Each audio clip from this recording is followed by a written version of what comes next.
Welcome, everyone, to Couch Potato Theater here on the Fandom Podcast Network. On Couch Potato Theater, we celebrate our favorite movies.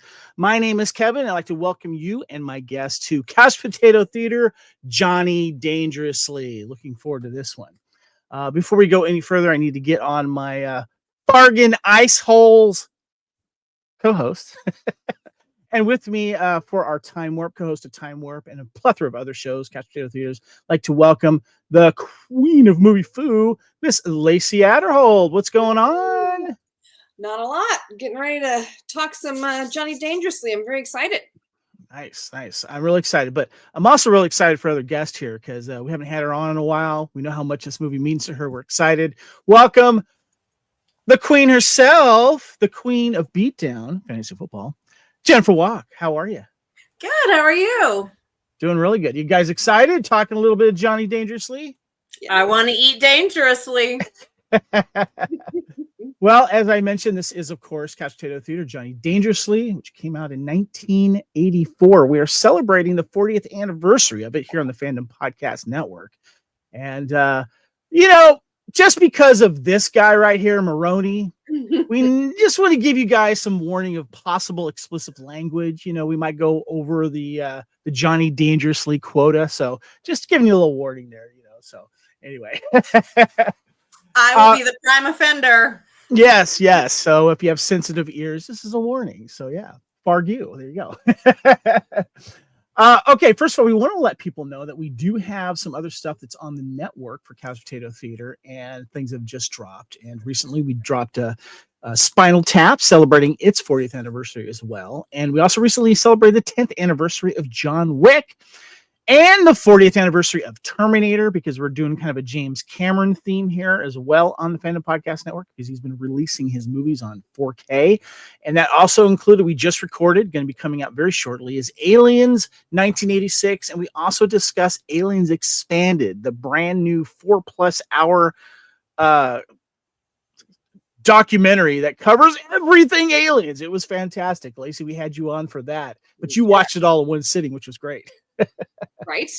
Is it available to stream? Because I love documentaries. So it's not streaming yet. Okay. It was a crowdfunded special, but everyone that was that is currently alive was on that documentary, and it was crowdfunded, and you can only get it on Blu-ray right now through Creator VC, and also you can get a digital copy from them, but it's like a download digital. Like it's not like a streaming yet. Eventually it might be, but it's not streaming yet. But it is like the best documentary of any movie I've ever seen. And Aliens, of course, being one of me and my wife, Erin's favorite films, one that we've, of course, bonded on. It's definitely worth a watch. So Aliens Expanded. Yes. Make sure you check that out. So also coming up soon, we're going to be celebrating Christmas. Lacey, you picked your Christmas movie, Long Kiss Goodnight, good action film there, Gina Davis and Samuel L. Jackson. And come around the New Year's, we're going to be celebrating throughout 2025 1980s canon films retrospective. We picked about 6 canon films from the 80s action genre that canon released and produced, and we're going to be celebrating those films as well. But right now, we're going to be talking a little Johnny Dangerously.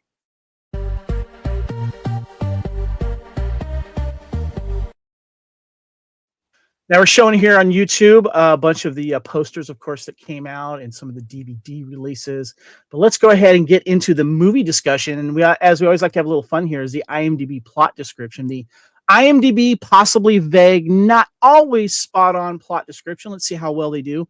Set in the 1930s, an honest, good-hearted man is forced to turn to a life of crime to finance his neurotic mother's skyrocketing medical bills. Jennifer, that sounds pretty spot on. What say you? Well, he also had to pay to put his little brother through college so his brother could be a lawyer. This is true. The new lung, they have a special this week, $19.99. Yes. I do think, though, it should be a boy who goes, I don't think, because he starts when he's 12. He goes to a life of crime when he was 12. Yes. Yeah, he starts off early because he's beating up the local bully, and of course the local mob boss likes that and brings him into it. So well, I'll let you guys know the release date of Johnny Dangerously was December 21st, 1984. 40 years ago. Running time was about a nice quick 90 minutes. There was a budget about $9 million to make, and at the time in the box office, it made $17.1 million. Lacey, you're holding up some DVD-ish stuff going on here. That's the one I have here as well. Mhm. They did re-release it on DVD in this new cover here. No changes to special features or anything like this. Gotcha. Do they have it on Blu-ray? I never checked, I actually. haven't seen it. I looked because when I found out we were going to do this one, I was like, that's one of the few Keaton films that I don't have upgraded. Yeah, So I looked for it, and it was you could get it on eBay from a not necessarily official source, but I don't do that. I like Right. my Well, the official- DVD you can find all over the place because they did re-release it on DVD. But speaking of how we've seen it, we want to get your guys'. How did you watch this movie recently? And when and where did you first see it for the first time? Lacey, start with you. Well, I don't think that I saw this in the theater just because I don't know that I would have. I mean, this is 84, so I would have been 11, right? So I want to say I probably saw this on HBO, a few years later or something like that. Michael Keaton's one of my all-time, GOAT actors to get kind of go-tos. And so I have a habit of going back through their entire catalog and seeing what I missed. But recently I watched it on the trusty Blu-ray, DVD, and it's just as funny as it was. So, Jen, what about you? How did you watch it recently? I found it gloriously on Max earlier this year, I think in January or February, and I believe I pinged you and said, "Oh my God, Johnny Dangerously is on Max." I think you hit us up that early. I'm like, well, the movie didn't come out till December, so we'll hit it back then because it I was don't always on the care. radar. It's Johnny Fargan Dangerously. So I watched it most recently on Max, and then initially saw it probably 84, 14. So probably caught it on HBO, probably on a recommendation because it's to me, it's in that genre of Airplane and Top Secret and all those fun movies that are just completely stupid. So I love those movies. So I think I was turned on to it by that older brother. Probably was like, you need to watch this. So probably caught it on HBO or Showtime or whatever cable we had. Right. For me, I think I originally saw it because we never had HBO growing up. So, but I felt like because it was kind of a safe movie, it was always on like broadcast television with because it's an hour and a half. So you throw in another, 30 minutes of commercials, it works perfectly. And there wasn't anything too offensive about it. Obviously a lot of the language was safely played for what it really meant to mean and stuff like that. But I feel like that's how I saw it. And eventually I got it on VHS and then finally the DVD I've had for years. I've never checked to see or got it on Blu-ray or stuff like that. But I did watch it on DVD recently. And I watched both of the DVDs to make sure that, here, I'll hold them up here, to make sure that they didn't differ from each other. Just one has a more, updated picture of it. And then, the backs are different, but the special features are next to nil. So, I mean, it's the same thing. I like how they say features: theatrical trailer, interactive menu, scene selection, anamorphic widescreen, audio English, subtitles. That's features back in the day. I will say I did go down the rabbit hole of watching the trailers because they had a Dude, Where's My Car trailer on there. Like, yes, that's amazing. All right. Well, let's get into the main movie discussion here. This is kind of what I've been looking forward to. I'm so excited that we're doing this film here. And I always try to find, whenever we do these couch potato theaters, especially for celebrating an anniversary, I always like to see what other people are saying around the same anniversary, if possible. I didn't find one that came out this year, but I did find one that came out in 2021 called frockflix.com.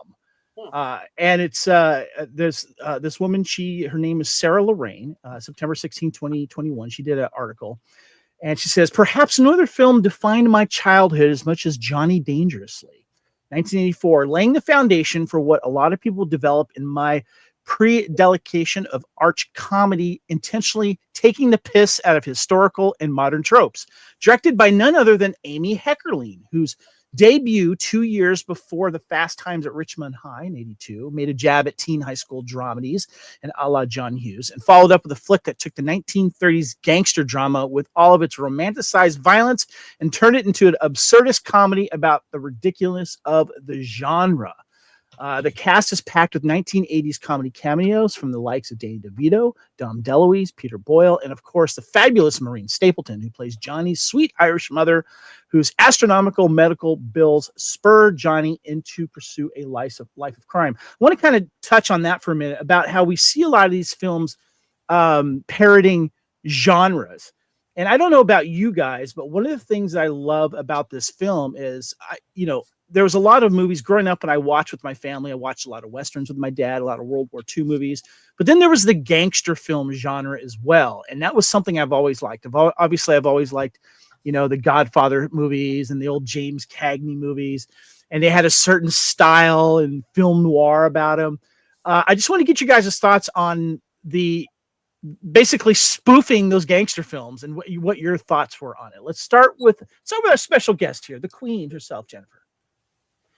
I thought it was great. Like, I'm not a gangster kind of movie person, but I love this movie. I think that had Home Alone and Chris Columbus not found Angels with No Souls, they could have used this movie for Kevin McAllister, because it is just like, that's what it reminds me of now in looking back, is it's that kind of movie, the James Cagney movies and stuff, that over the top, I'm going to kill you, and, borrowing a couple bullets and running across the street, getting to work is kind of a bitch now, just that whole thing where, it was so good at being the trope of the gangster films that, like, I think it could have been replacing Angels Without Souls or Angels Have No Souls or whatever that is from Home Alone. So nice. Lacey, first of all, I got a picture up on YouTube if you're watching this and you're wondering this picture here. This is a picture, of course, of Michael Keaton co-starring, of course, with the younger actor that plays the younger version of himself. That's Byron Thames. And it shows how he got his start by delivering newspapers for the local mob boss in order to pay for his mother's surgery. Lacey, your thoughts on the take of parodying these old gangster films? I love it. I like a good parody. Matter of fact, just actually sitting here on my counter is the booklet that I got from my Abrams Zucker box set. Just randomly, I was looking at it the other day. So, Airplane, Top Secret, all that kind of stuff. And then more recently, things like Vampires Suck. Hilarious movie. There's one out that I just seen that one. There's one called Super Fast. Have you seen it? Yes, I've seen that one too. Yep. So there's so many fun little parody films. Yeah, the parody films are great. And I will say, we've talked about Byron Thames before in the last couple of months. Time Warp, because he was the son in Blame It on the Night. Oh, that's right. Yep. Okay, good call. Yeah. He was also in 7 Minutes in Heaven, which we talked about, I think 8 or 10 time warps ago. Gotcha. Well, is Joe Piscopo using Marilu Henner's breasts as an ashtray in that photo? Yes, he is.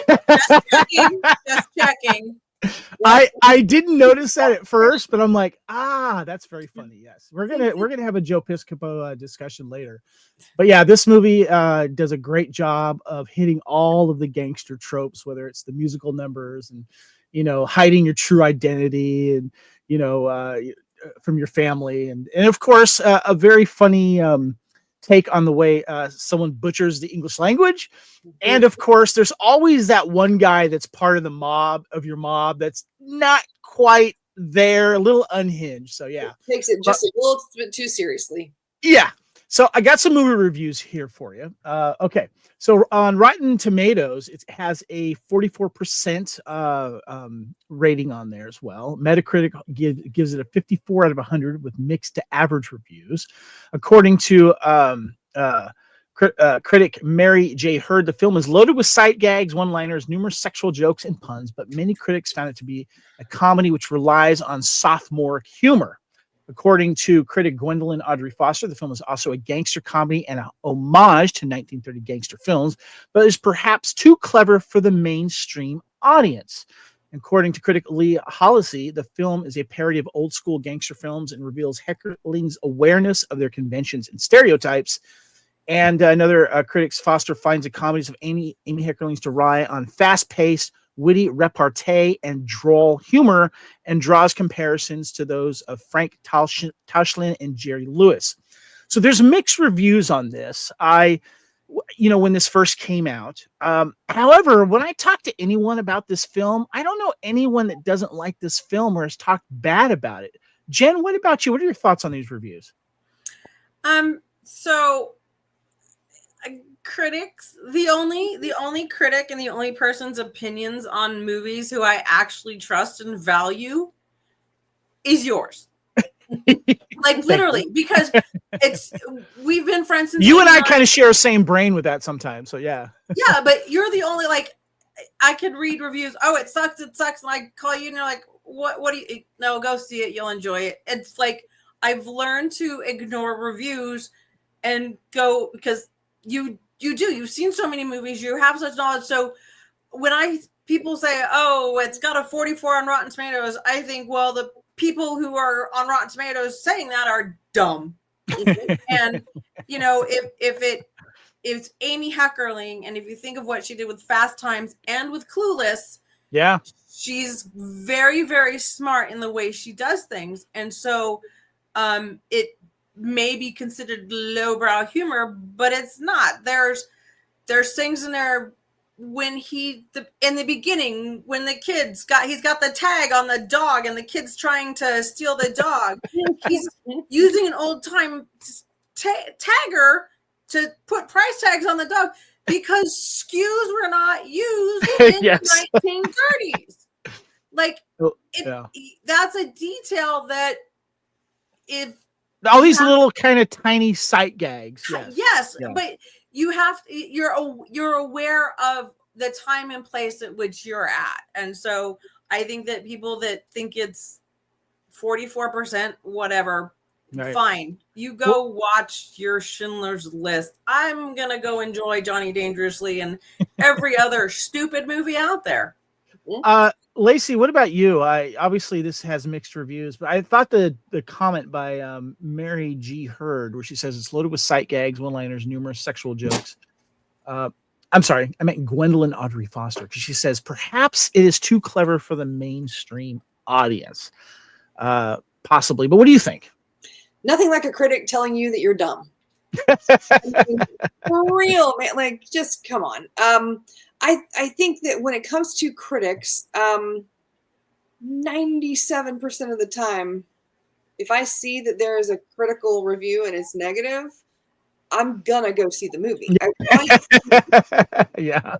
I mean, I went back to film school when I was 32 or 33, and I was very quick to realize that, I was in all these classes with 18, 19-year-olds who were like film students. And I was like, hey, I love movies, right? So there's a difference. I can like John, I can like John John Ford movies, but I can also like Michael Bay movies. And that's okay. Yeah. You don't have to like all the, it doesn't have to be The Godfather. It can also be. You're talking about the movie snobs and the hoity-toity. Yeah, well, and I think that a lot of it is once you learn how films are made and once you learn how, the process and all that kind of stuff, sometimes they mellow out a little bit. But, I used The Breakfast Club and Ferris Bueller to negotiate a point in a paper on the Potemkin, Battleship Potemkin, the steps sequence, and I got an A. So there you go. Well, as far, like I said earlier, I don't know anyone who doesn't like this movie. I haven't had anyone say, oh, it's silly or it's stupid or whatever. I think the majority of people that have seen it enjoy it and get it. It's not one of those comedies though that I've noticed that has like blown up and become this legendary comedic film. It has its own little niche, which I find interesting. And so I've kind of wondered like why, obviously it's one of Michael Keaton's earlier films, but when you talk to the majority of a lot of people that look at his work, they'll say that Mr. Mom was probably his biggest film in the 80s or his funniest film in the 80s. And personally, I think this one is, and then he goes serious with Batman, and then stuff like that. So, but let's get into some trivia here. Lacey, I don't know if you have it up or not. We can take turns if you wish. I will right now. Let me know when you're ready. Number one of the first movies with a PG-13 rating in 84 is when that started happening. You had like Red Dawn and Indiana Jones 2 getting those early PG-13 ratings. Do you want to get the second one there, Lacey? I am pulling it up right now.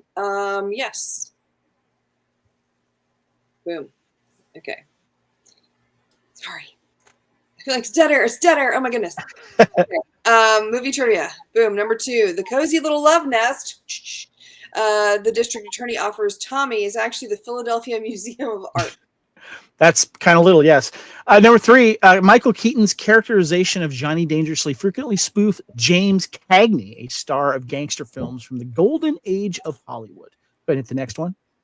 The newspaper issue when Dundee retires poses the question, who is Johnny Dangerously? And the associated sketches of Sylvester Stallone. Which, side notes, just on my personal, for that, because my favorite movie to pair this with is Oscar.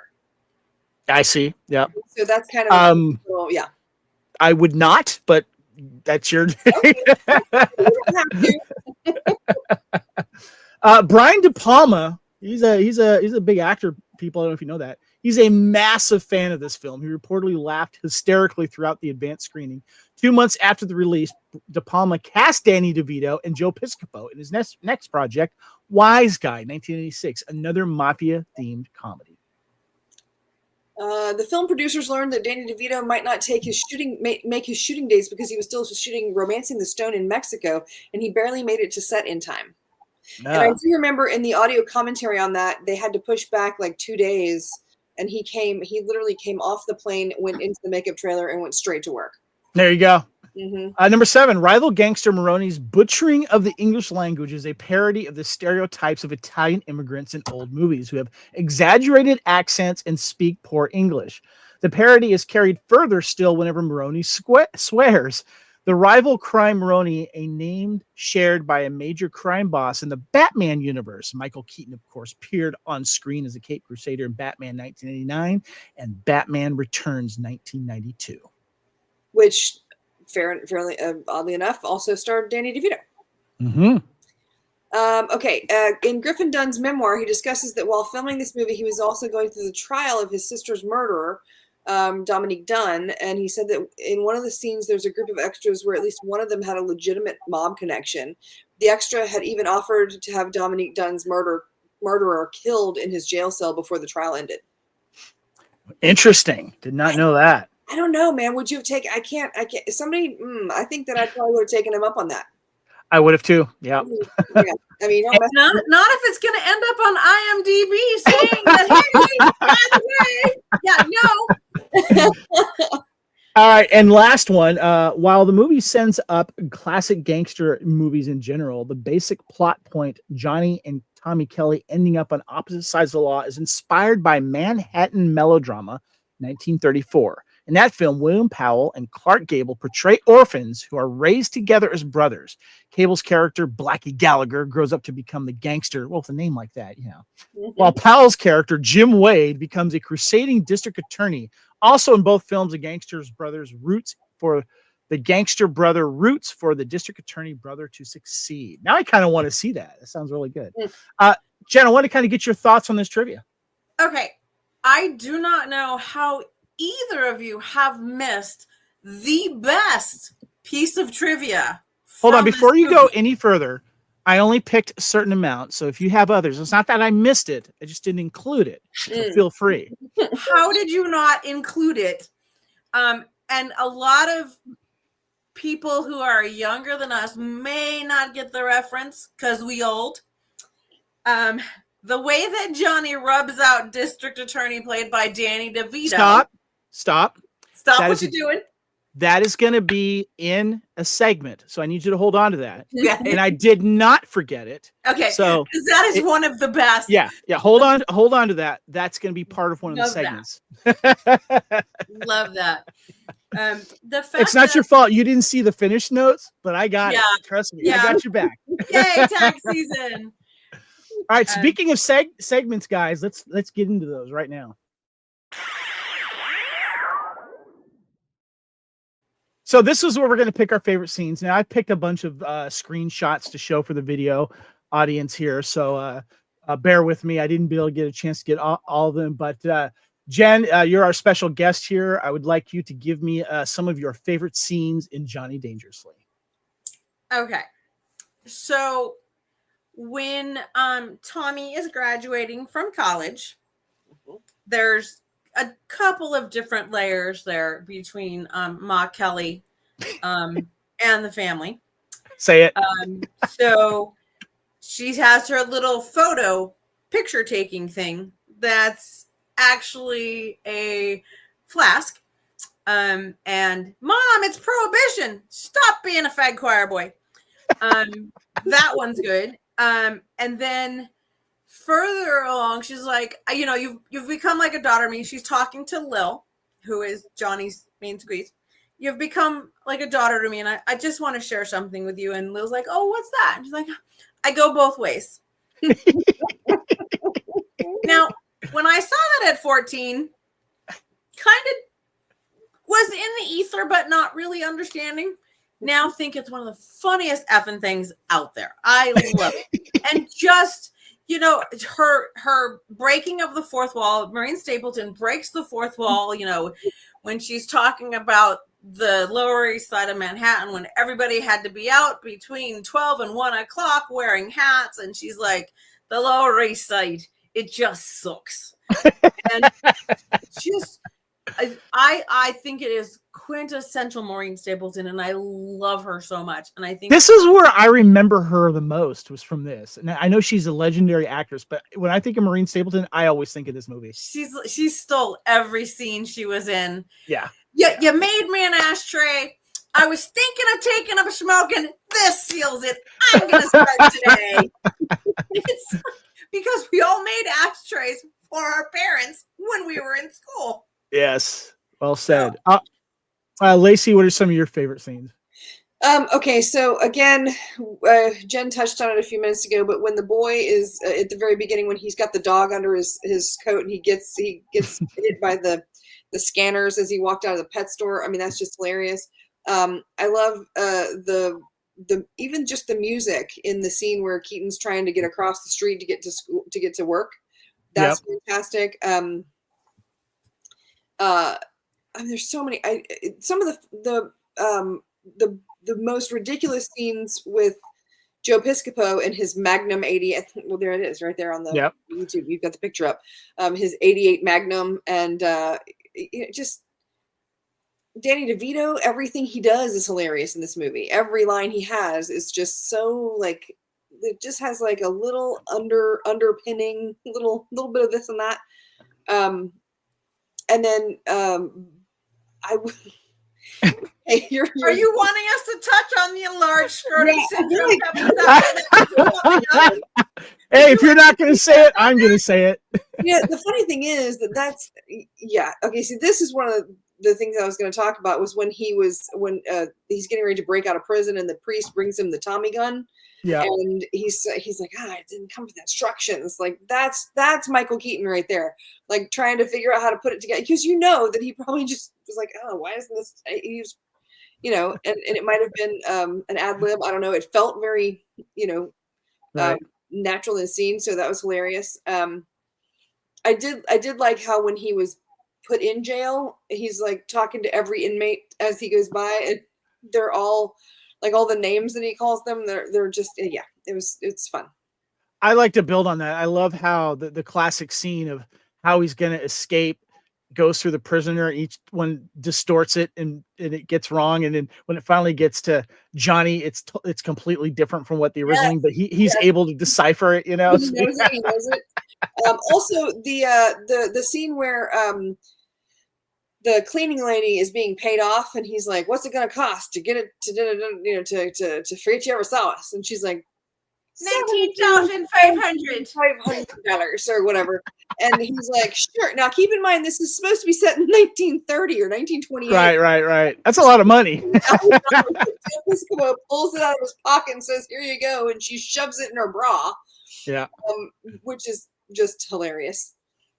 The scene that gets me every time is the attempted assassination bombing of Peter Boyle's character, and he comes out holding the old-fashioned handle of the toilet thing, and he goes, "Oh, I've got my dork in my hands." I laugh every time that thing comes out. That's so funny. And the commercial, of course, Dangerously's younger brother wants to get married so he can get laid, and I love how his mom's like, "You just want to hump, boom, ba boom, ba boom." And then he shows him the enlarged scrotum syndrome commercial, which I think is your testicles and you. It's basically gigantic blue balls, So that's what they showed us in school, like at that time, because they were trying, like, sorry, in the 50s and 60s, they showed ridiculous things like that. I mean, obviously this is a highly mock style, but like they showed all, like, think about, have you ever watched Reefer Madness, where they talked about how you just go crazy and peel your face off? That's really, guys. I love the ongoing joke with Ray and getting hit with the newspapers and him losing his sight, his hearing, and his memory. But back to the the movie, the Your Testicles and You, and that whole the enlarged scrotum syndrome. I believe Amy Heckerling is from Los Angeles area, probably part of the Groundlings community where Pee Wee Herman came up, because that little flick, the enlarged scrotum syndrome, to me is very reminiscent of the Mr. Bungle from the Pee-wee's Playhouse, the adult version, the comedy. Right. Yeah. The comedy film of Pee-wee's. Like, it's the same kind of wink, wink, nudge, nudge. And I think because Amy Heckerling was probably in the LA scene with the Groundling and stuff, and they probably caught, but that to me is, the two of them just are interchangeable to me. Yeah. All right, now this is going to be kind of tough, but if you can, I want you to give some of your favorite quotes from this film. We've already touched on a couple of them, but Lacey, Jen, feel free, jump in. What are some of your favorite quotes? Anytime Joe Piscopo says "once," you shouldn't hang me on a hook, Johnny. Yeah, my father hung me on a hook once. Yeah. What about you? Jen? So most of mine involve Ma Kelly. Please do. Go ahead. And then, let her rip. And then Mary Catherine Deneen. So when the previously mentioned Danny Verman saying, "Hey doll, how'd you like to make some money?" Mary Catherine Deneen goes, "One at a time or both of you together?" And then thank you for doing the accent, by the way. What? Thank you for doing the accent. Not a problem. And then when Ma Kelly goes to talk to Mary Catherine Deneen, it's like, "Open up, it's Ma Kelly." She's like, "What do you want? Get out of here." He's like, "I gotta talk to you. We don't have nothing to say to each other." She's like, "We got plenty to say to each other. We got a lot in common." He's like, "Yeah, what?" "We both scrub floors. We're both swell lookers. And neither one of us is Chinese." Like, so in nowadays, like you talk about, it was an easy movie like to watch, and it wasn't like super offensive. Like, it wasn't super offensive or bad in 80s parlance. Half of the time, like when Mary Catherine Deneen is swearing at people for walking over her floors, right, she throws every racial epithet she can possibly throw in there. I believe the N-word is dropped in there at some point. You could never do it today, but we're talking about context of the time. It's still funny no matter what time it is. It's we great, both scrub floors. We're both swell lookers, and we're both not Chinese. I'm a fan, of course. I think when it comes to the quotes of this, though, everyone quotes Roman Moroni. because he, just totally butchers the English language. And my favorite one that he does, though, is when he's addressing the court and he goes, "I would like to direct this to the distinguished members of the panel. You lousy cork soakers. You have violated my farging rights. This summable batching country was founded so that the liberties of common patriotic citizens like me could be taken away by a bunch of farging ice holes like yourselves." And of course, he says, "You miserable cork soaker." One other thing that I thought was really fun was when at the very beginning, when he starts telling the kid the story and the screen starts kind of doing and the kid's Right. like, "What's that?" And he's like, it'll go away in a minute. It always does that. Like they call out, they that's the thing. Like it's that genre of movies from the late 70s, early 80s where they know they're making jokes. They know they're making they knew they were making jokes. They call it out. They put it out there. It's not wink, wink, nudge, nudge. Just like laugh at this because Right. and so that's the Yep. All right, guys, let's go ahead and talk about the cast and crew. Wonderful cast and crew here, guys. We'll talk about Amy Heckerling. We kind of touched on this. Known for, of course, this film. And I had forgotten for years that she directed this film, but I know her other stuff is always right there at my brain. I know she did Fast Times at Richmond High. She did Clueless. She also did Look Who's Talking. She's done several other films. But I keep forgetting that she did this one as well. Wonderful cast. And when you look at the cast, the top 3 billed cast members, of course, are Michael Keaton, Marilu Henner, and Joe Piscopo. And I'm going to come around on Joe later. But we got some other wonderful Dunnes in here, of course, Stapleton, Ray. It's a wonderful cast. I kind of want to get your guys on the cast in general. Lacey, start with you. I love Ray Walston's character. He's hilarious. It's again, that's something that we could not do today. That would not be acceptable today. But just the fact that he has there is nothing else in the film that he could be excised from that film with, and it would not change anything. The fact that they just dropped him in there just for random, that's hilarious. It's and giggles. It is. I mean, he has he does not affect the plot in any way. And that's fantastic. I think Piscopo is Piscopo. Like I think that he's an adjective at this point.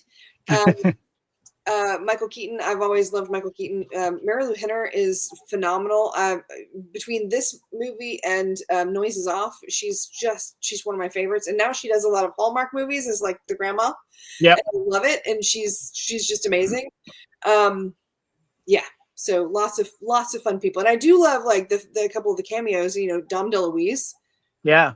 Come on, Dick Butkus is in as well. So yeah. What about you, Jen? What's your thoughts on the cast? I think it's brilliant. I just love.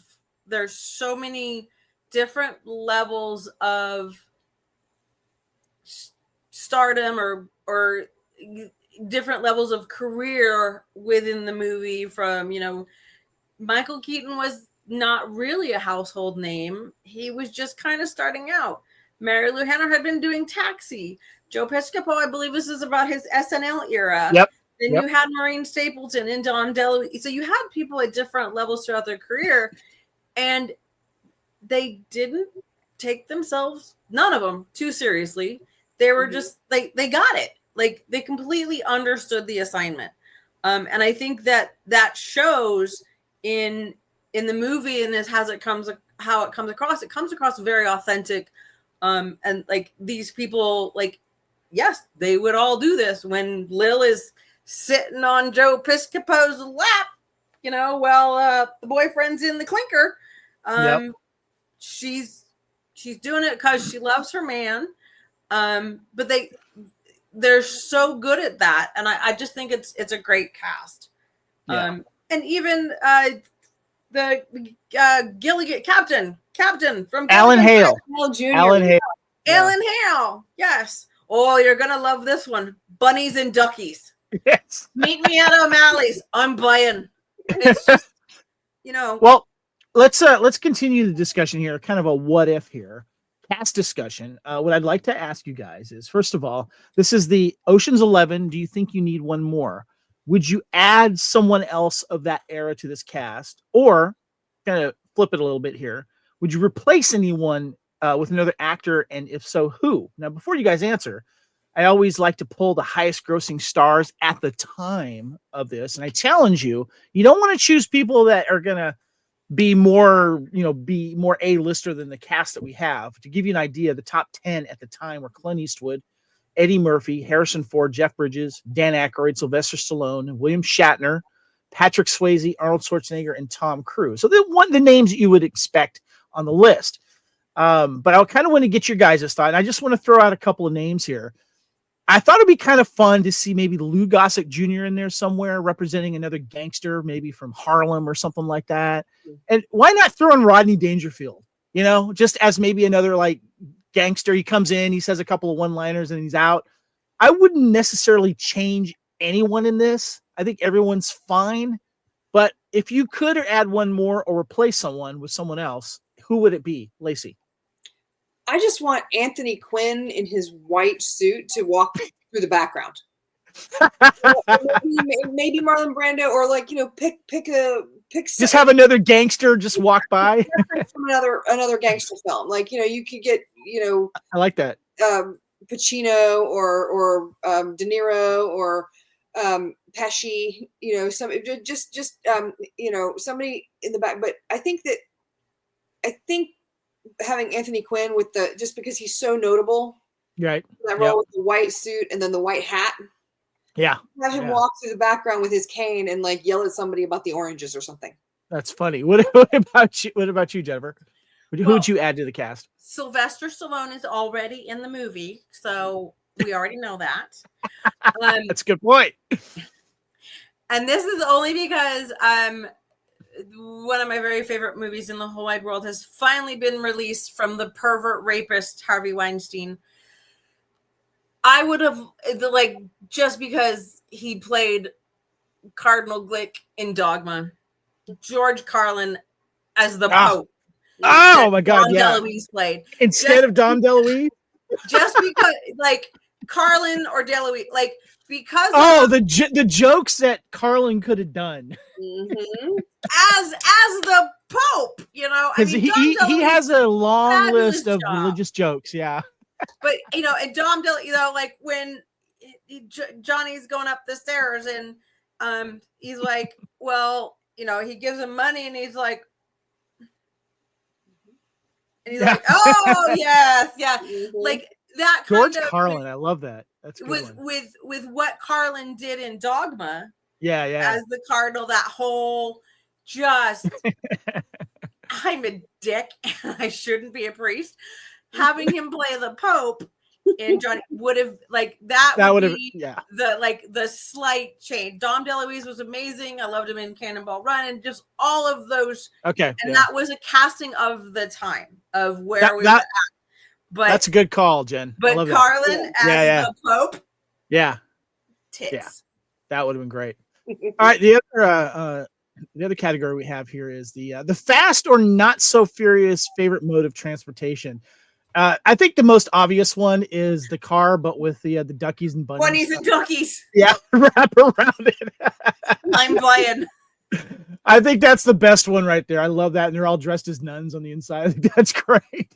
But you got to give it to them for all the movie cars that they got for this, because those were some gorgeous cars, cars of the 30s, and they did not hold back. They had a bunch of them.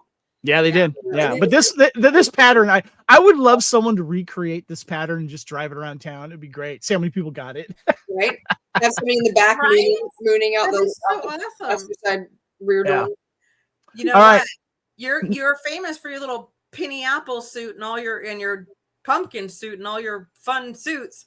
You should see for your next con if you could get a suit made with that pattern. You can see how many people fucking got it. I would freaking kill. That would be genius. That would be the ducky and bunny suit. I'm in. That would be so sub level, right?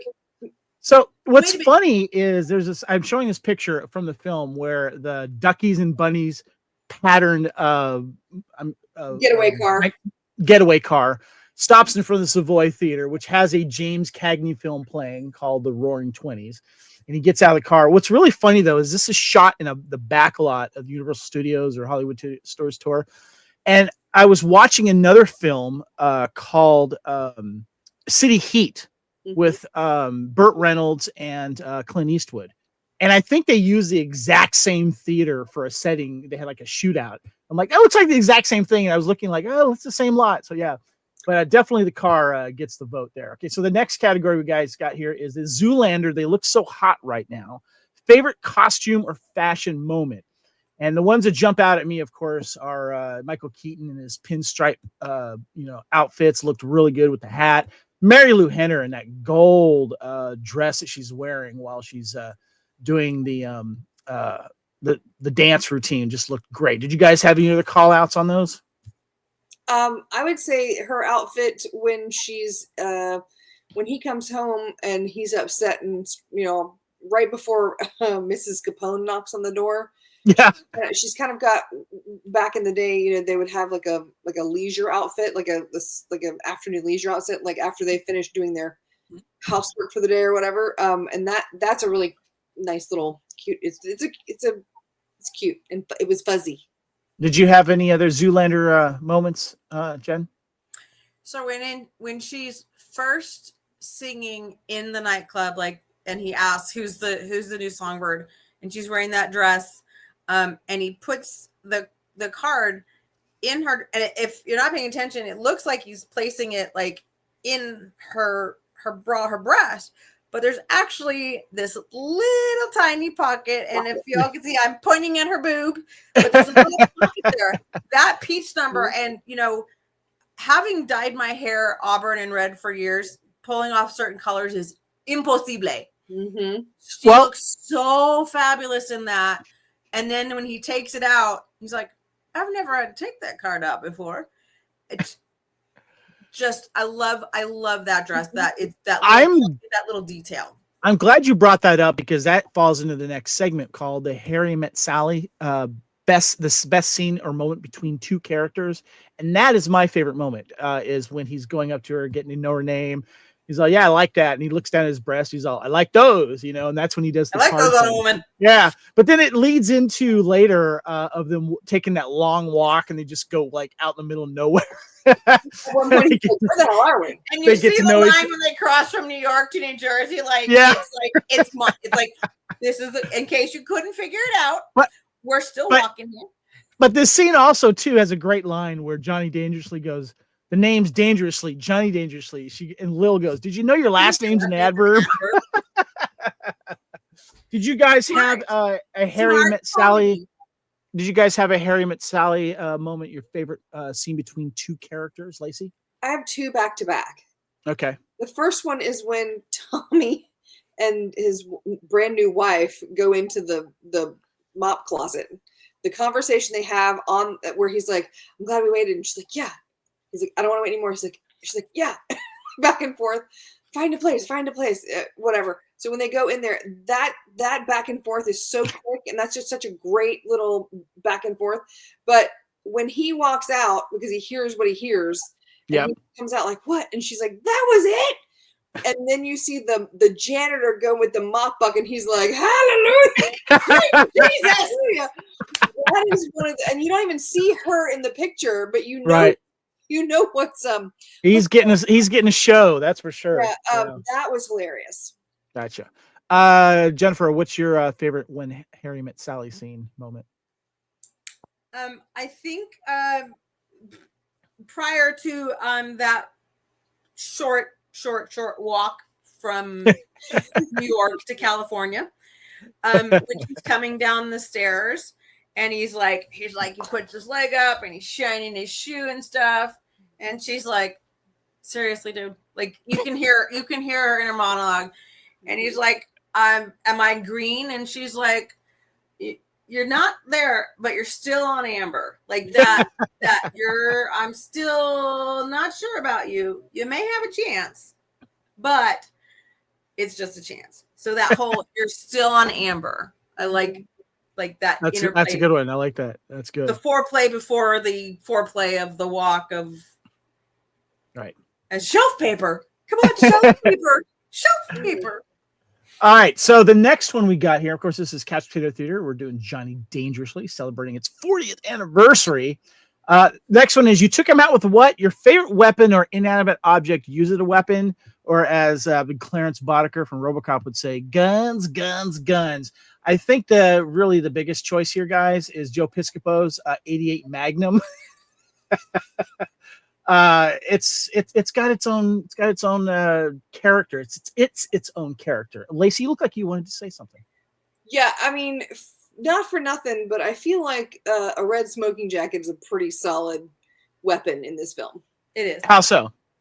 The red smoking jacket?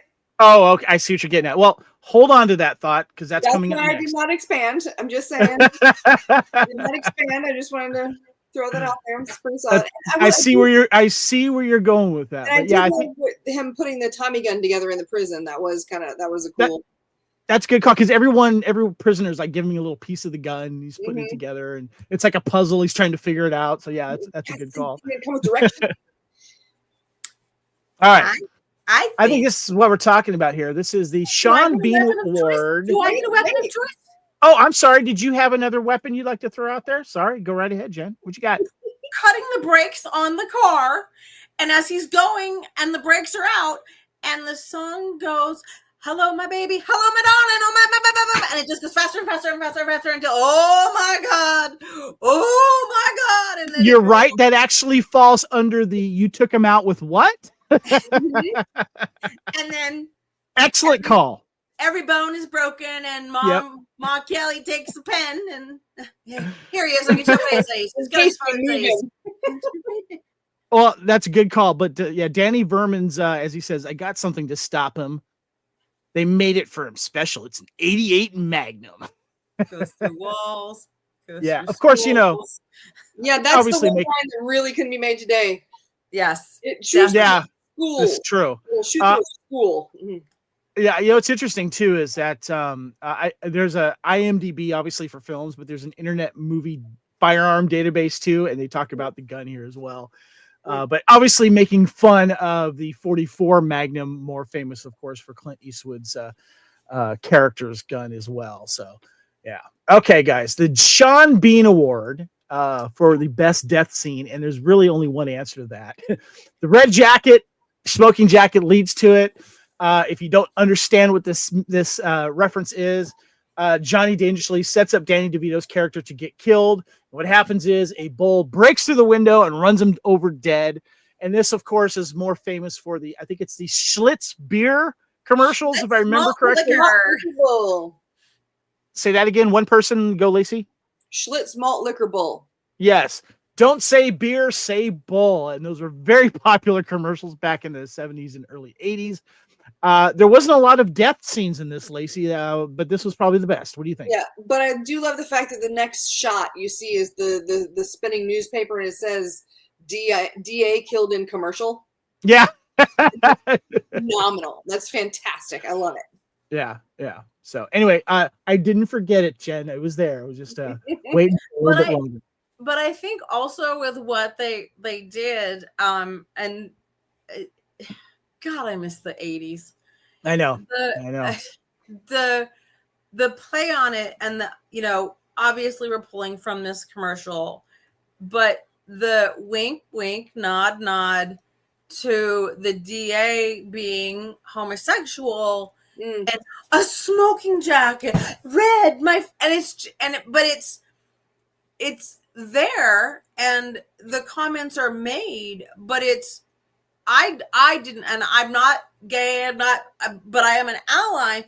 I don't find it to be a negative, stereotypical portrayal of a homosexual man. I think it's a good portrayal of somebody who, during that period in the 30s, where it was a little bit more freer in the 30s than let's say in the 40s and 50s when it came to homosexuality. I think the way that Amy Heckerling handled it, and the way she did it, I think it was very, very nicely done. What's interesting too is I didn't really get this till later was that the red smoking jacket basically is a stand-in for when the matadors have those red cape things to get the attention of the oncoming bull, which makes it even funnier. I didn't get that at first when I was watching. I'm like, oh, I don't get it. Then Johnny takes off and then the bull comes crashing through the thing, which is great. So yeah. Okay, guys. The whole thing from the commercial was that when he walked in, it was Lando. Wait, was it Carl Weathers or was it no Billy D. Williams? He did the Colt 5 commercials. The whole thing from the commercial was that he would not stand next to the guy in the red jacket. Yeah, like he would move away because he was like, oh, and he'd walk away. All right, the next category I have here is what we call the Kenny Loggins or John Williams best use of music or song in this film. And I think there's really only one winner here. It is the opening theme song by Weird Al Yankovic, This Is the Life. The theme song, This Is the Life, was written for the film by Weird Al Yankovic, though for legal reasons, the song was not featured on the home video releases of the film until the DVD was released in 2002. The VHS home video version of the film featured a version of Cole Porter's song Let's Misbehave. The music video for Yankovic's song incorporates scenes from the movie. Obviously, every time this comes on, I keep forgetting that it's Weird Al Yankovic, and I'm like, oh, it's Weird Al. Perfect time. He should have been in the film, don't you think? Like maybe performing the song, singing it up there with his accordion. That would have been kind of fun. Yeah, definitely. I will say one song though, I did love Marilu Henner singing I Want to Live Dangerously. Yeah, that is a good one. For my undies trimmed in lace, I put on my black silk discreet. Love that song. Mm-hmm. And well said, Jen. Just I like with that. I want to, and the double entendre while she is singing for this, a new girl just came in from wherever. She's a small town girl down in the big city, and she is basically telling him she wants to eat him. But no one's there, goes and the guys are taking the bracelets they've given their wives and giving them to her. And, Right. I want to eat dangerously. And it's like, okay. She does that song really well. That's a good call. And she just, it's done well. All right. And The next category we have is the Star Wars Twin Sons favorite filming location or set piece. And I have some options here for you guys. I love the pet store set. I think it's great. You get to see a lot of it. You get to see a lot of the animals in there as well. Of course. Is that Polly in the background? Polly, right? There's Polly. Yeah, and then of course the singing scene with Marilu Henner, of course, doing her gold dress routine there. That's a nice one. I love the Savoy Theater. That is a great shot as well. But do you guys have any other favorite set pieces or filming locations? Just I do still love the shot where he's running across the street. Oh, from the gunfire? Yeah. Gunfire, yeah, that's great. And then the big one would be the front steps when they're running down the steps. Yeah. Yeah. Mm-hmm. What about you, Jen? Do you have any favorite filming locations? Or I think, and I'm not quite sure if I'm remembering the name of the apartment building, but was it Gangster Arms? I think so, yeah. Where, you go down all the mailboxes and it's Al Capone and it's the nod to the Art Deco, to the period, to the architecture of the time. Yeah. The costuming, the architecture, the cars, everything. Heckerling nailed it so perfectly. And I just love that the Art Deco, in the clubs, in Maroney's clubs, in all of it, just that whole, because I love Art Deco. I love that period. And so I think it was beautifully done in that way. So Gangster Arms would be one of my other ones. I just realized too, because I have the movie playing in the background right now, and I forgot that one of the things that and I might have to put it as a category in the Couch Potato Theater is what prop would you steal from the set if you could? And obviously a lot of people would say the gun, but I like the when Joe Piscopo's character and his henchmen stop in the handicap thing and he puts up the deranged sign. I would probably go psychotic. I'd go for the cigarette case. Yes, the one that's I might go for the handle that Peter Boyle holds. My dork. I got my dork. I'm going in a totally different direction. I can be bribed. Okay. And I would want to be put on ice. And I would like that little number with that's whole like diamonds held together with some pasties here and like a little T-string. Are you talking about Marilu Henner's outfit? No, those chilly nights. When you're a fur and for it's hot and she's wearing like this. Yes, that. Gotcha, I would steal that. Nice. What would you steal from the set, Lacey? The cigarette case. The cigarette case. Okay, gotcha. Good choices.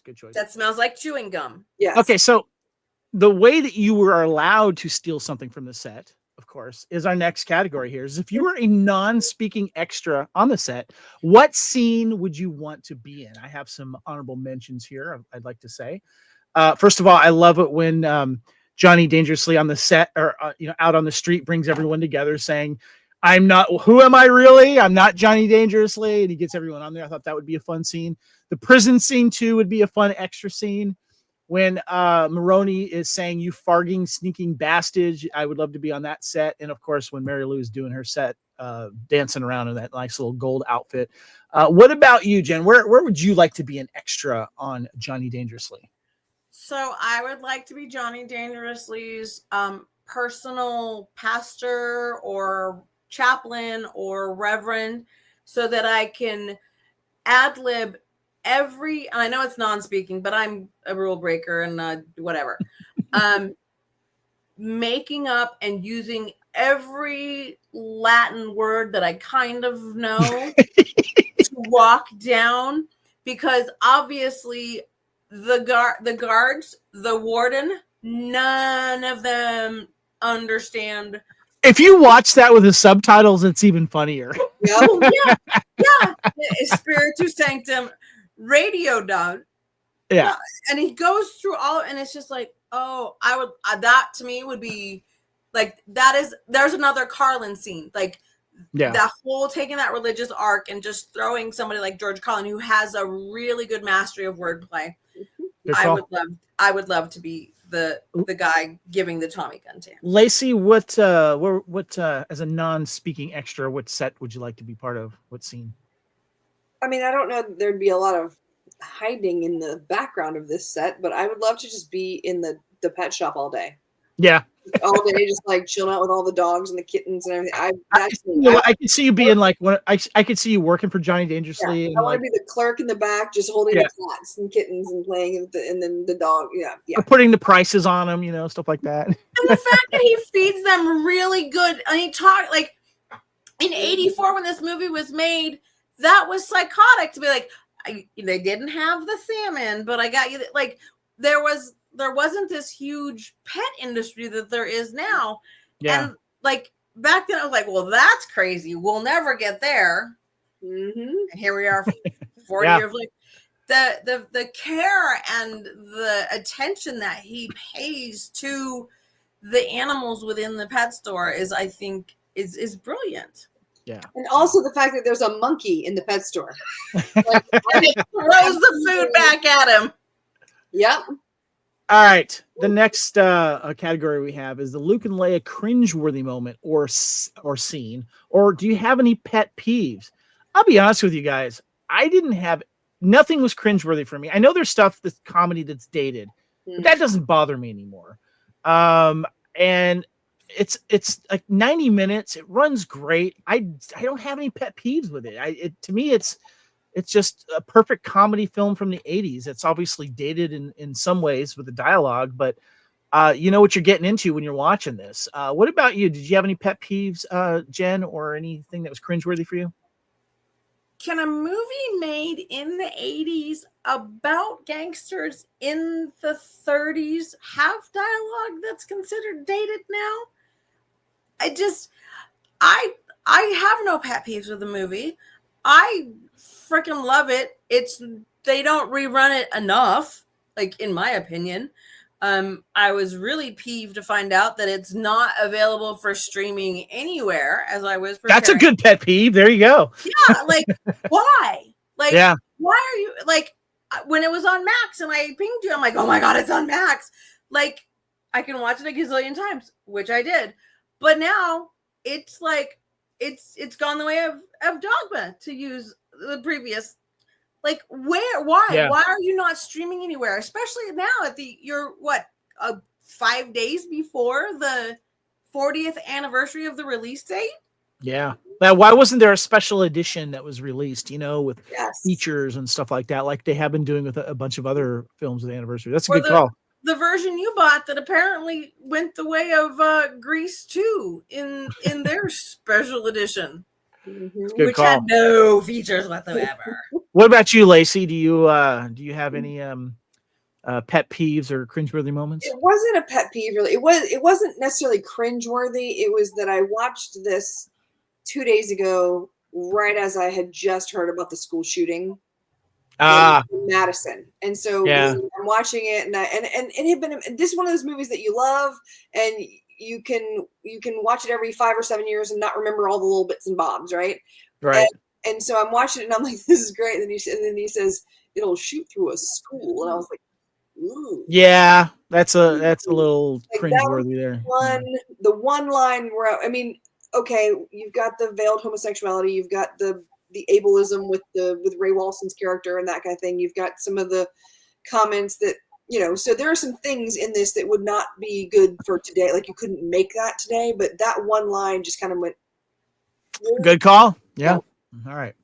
Okay, the next one we have is, this is a new category, the Vanilla Ice Cool as Ice 1991 movie award to the most dated thing. Filmed in Glendora, California, might I add, which is where I grew up. It was I'm sorry. filmed in Glendora. Sorry, start. Okay, let me finish what I'm saying, then you finish what you're saying, because I don't think we heard you. So hold on. This is the Vanilla Ice Cool as Ice award to the most dated thing or person in this movie. What did you say, Jen? Cool as Ice. Scenes from that movie were filmed in Glendora, California. There you go.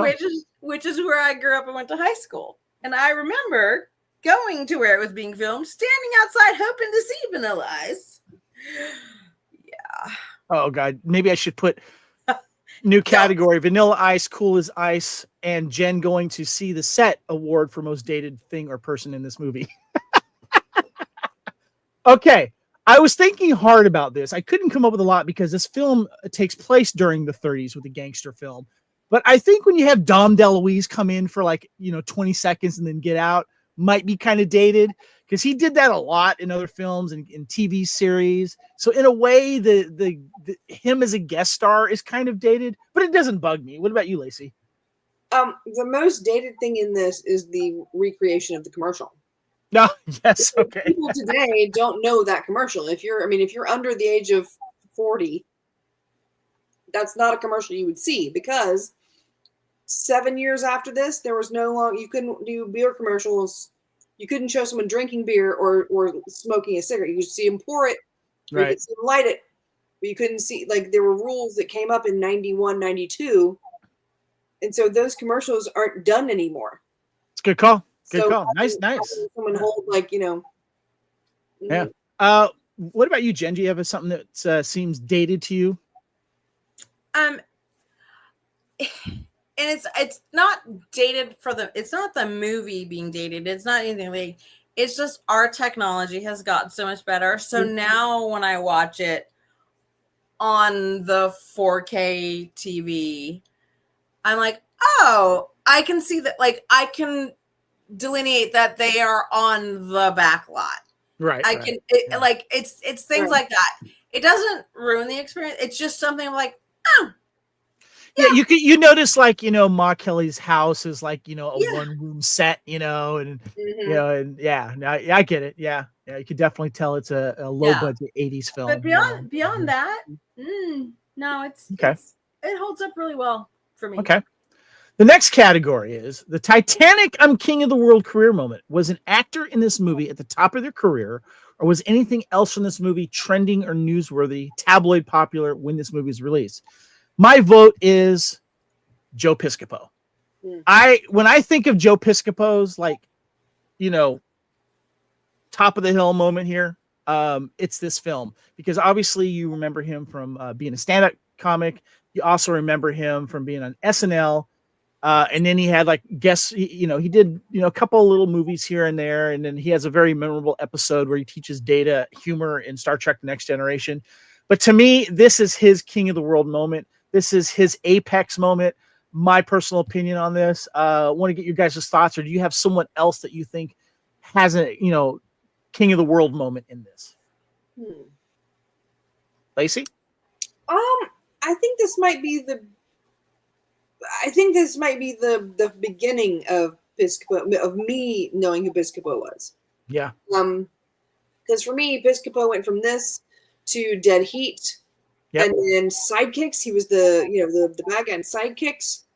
Wise Guys, whole bunch of like less known film. You wouldn't necessarily know them today, but I'm pretty sure I have Wise Guys. I know I've got Dead Heat. I know I've got Sidekicks. I have like a very small Piscopo collection. But his biggest movie has to be this one because he's most known for this. His care. He's quoted. Everyone knows his gun. Everyone knows. This person did this to me once. Lines and stuff like that. I feel like this was his apex moment. What about you, Jenna? Do you think it is? And do you have someone else or something else from this film that you think also has an apex moment? I think for all of the cast, like like when you see movies and they're cast, you know that, oh, this person was cast in this movie because they're hot right now. Right. Like that, to me, that would be Joe Piscopo at the time. This was, I expected or believe that there would be much more from his career. But I believe he left SNL after the 84 season for the longest while because, I don't go to the movies that often and didn't. I go more now, but I didn't. I would get him confused a lot, and you can smack me later, with Christopher McDonald. Like, to me, right. they're very similar in just look and stature and everything. I can see that. Yeah. They're vocal and everything. But I think, like, if you were to look at that cast and go, out of everybody in there, that is the one person that was cast because of where they were at in their career. They're the hot person right now. They are the one that, if you don't see it for any other reason and you like SNL or, then this would be the reason you'd see it. Yeah. That's a good call. All right, next category, guys. You got a hot take? This is the Aliens Nuke It from Orbit hot take. What is your hot take about this film? I'm going to give you mine first. My hot take about this film is when I look at all the comedy movies that Michael Keaton has done, and of course you can throw Beetlejuice in there as well. I think this is his best film. I think he's most known for Beetlejuice and Batman. And in my opinion, I feel like this film he should definitely be known for. I think he's funny in this. I think he's charismatic in this. Is much better than Mr. Mom, in my opinion. I look at all the other films that he's done. I almost sometimes put this above Beetlejuice. I just absolutely love him in this, but because the character he plays in Beetlejuice is so memorable and so kooky and creepy and funny at the same time, and charismatic, it obviously gets overshadowed. I don't know if you consider this a hot take, but I think this is one of his most underrated gem movies of all time. Anyone else got a hot take? I think that this and Oscar and Bugsy Malone are the perfect triple feature. Oh, for like a comedy on the 30s gangster movie takes. Comedy, yeah. Gotcha. All right. What about you, Jen? You got any hot takes? I think that this is probably one of, if not the last, of that genre, of that kind of obvious or not obvious humor or poking fun or, yes, we had Naked Gun and all that. But I think that this was the last good one of that whole, the movies where it's parodying a genre film is what you're talking about. Yeah. I mean, and like Blazing Saddles, of course, did, the Western and right. And I don't think it really came back around until like Not Another Teen Movie or Scary Movie or those kind of, the parody movie. I think this is probably in that time frame, the 70s and 80s, where it was a good parody movie. They could get away with more than they probably could now. It's funny you say that, because in the 90s, you pretty much had Leslie Nielsen, after The Naked Gun, parodying everything else after that. He did a bunch of he parodied like a Dracula movie, Dead and Loving It. Yeah. And also he did the what do you call it? The Fugitive thing, whatever it was. But you're right. It kind of feels like, if you don't count The Naked Gun, I mean, what are they really parodying? They're parodying like all the other current stuff that's happening, mixing in with him being a cop. But when you're actually parodying a genre, that's a good point, Jen.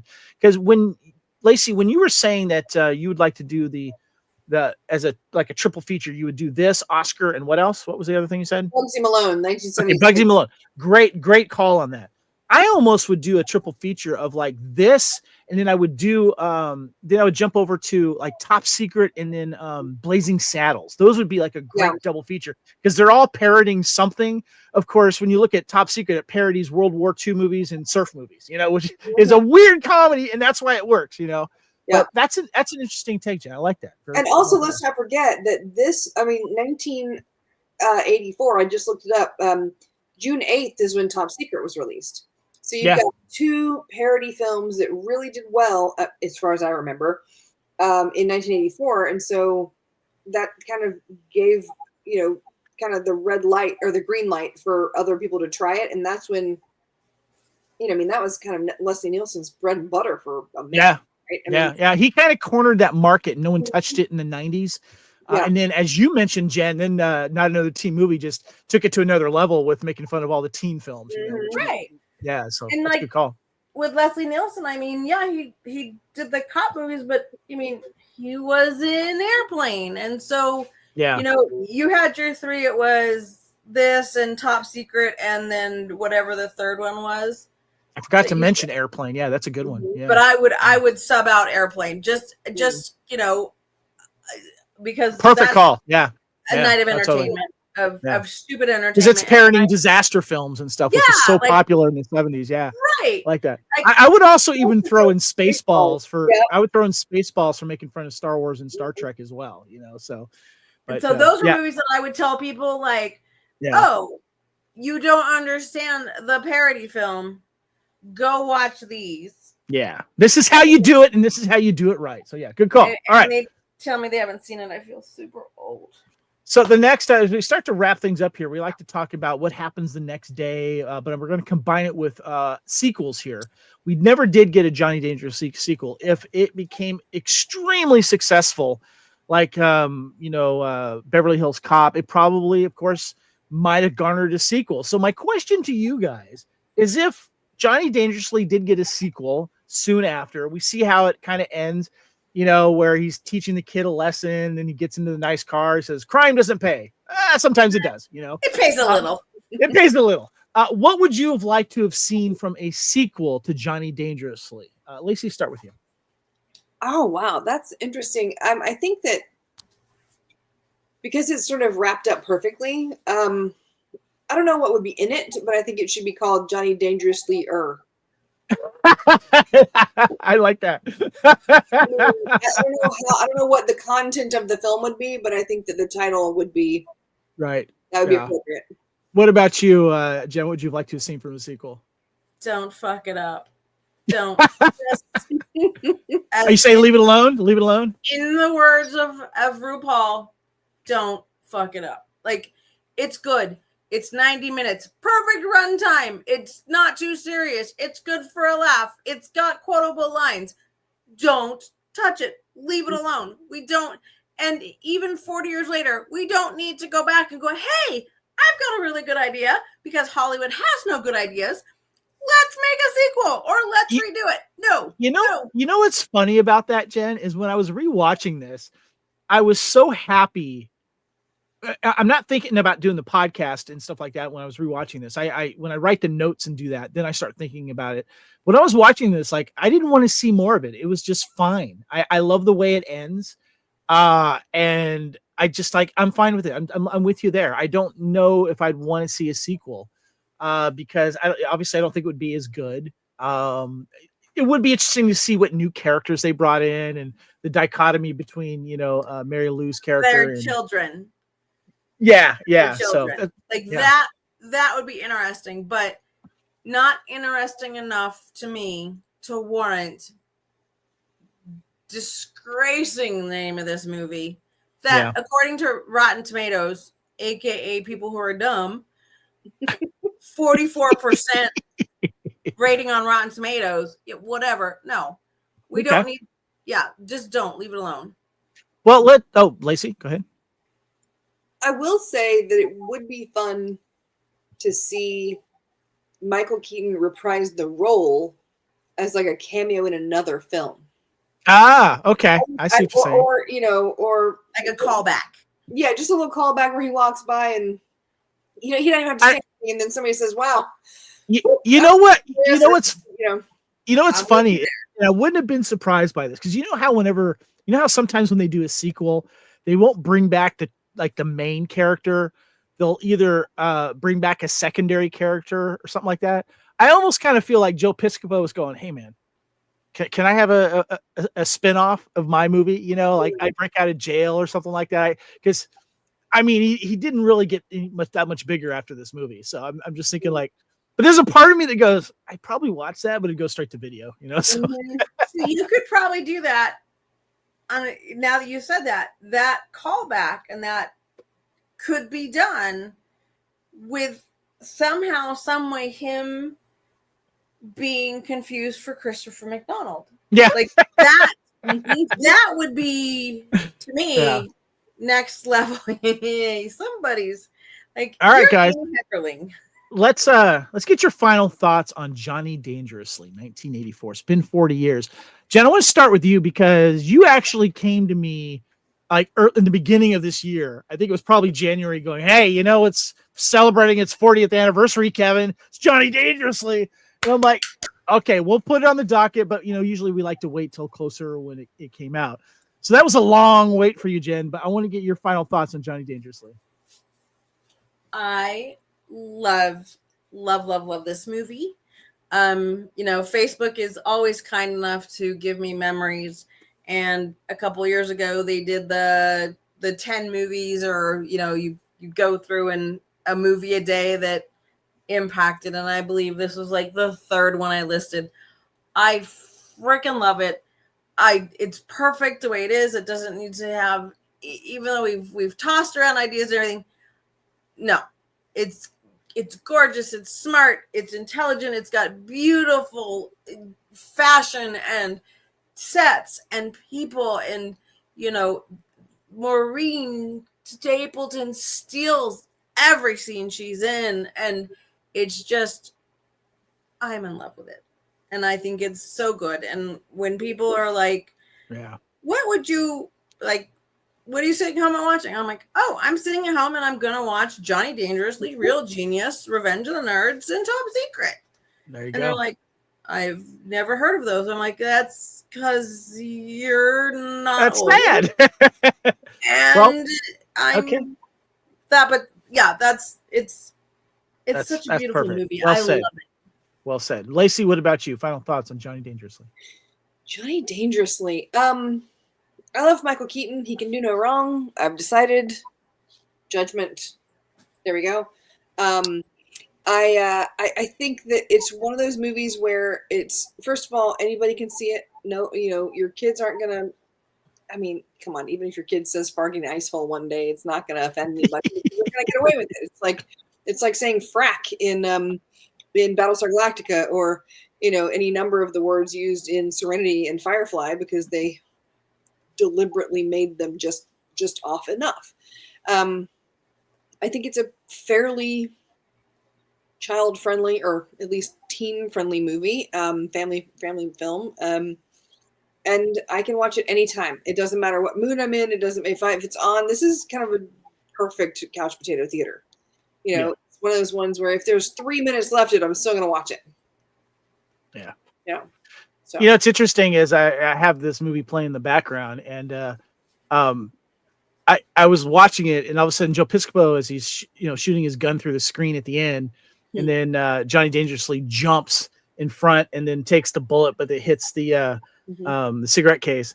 He shoots Vermin, and I was like, wait, did he die? But no, he gets up and he gets put in jail eventually. But I'm like, I kind of want to see more Vermin. He's just really good at it. It's his best role. I love this movie as well. I love the fact that we love this movie. We can celebrate the 40th anniversary of this. It's just always become, it's definitely a yearly rewatch for me. I just enjoy it. I pull this DVD out, but it is a crime that this has not had a re-release in some special edition Blu-ray, or the cast reuniting and getting together for a special screening. Like, yes, that's been happening all year with the Valley Girl that you and Aaron went to, like that. Yeah.